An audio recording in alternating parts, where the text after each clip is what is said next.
in that area. And Mark, big problem tonight. Yeah, it is a big problem tonight. It's part of the reason that in Corrales along the river, they're recommending that you at least pay very close attention to what happens tonight. And people have been told that, hey, if they want to back out of there for tonight, they can. Their choice, no by any stretch official evacuations. But here's why there's concern, you guys. Try to put a map together to show you this. And so where we're sitting at this vantage point right here is the East Mountains.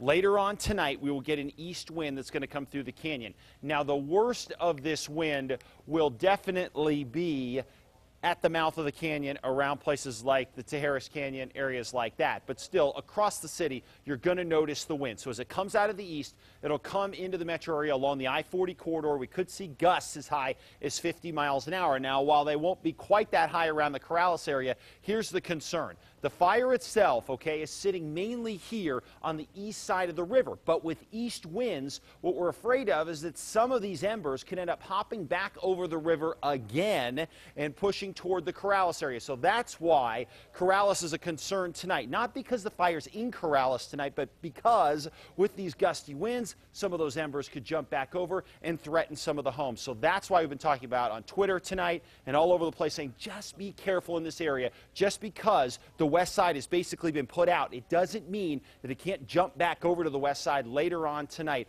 with more fuel to burn. And if you get enough jumping of those flames, it could end up in some very sensitive areas. So that's what we want you to watch out for, and that's what I hope this shows you fairly clearly. And then as we head throughout the night, winds will stay peaked out there, and some gusty winds probably through at least tomorrow morning. So that's why there is a wind advisory in effect for the Albuquerque area, and yes, right in the Romero fire zone as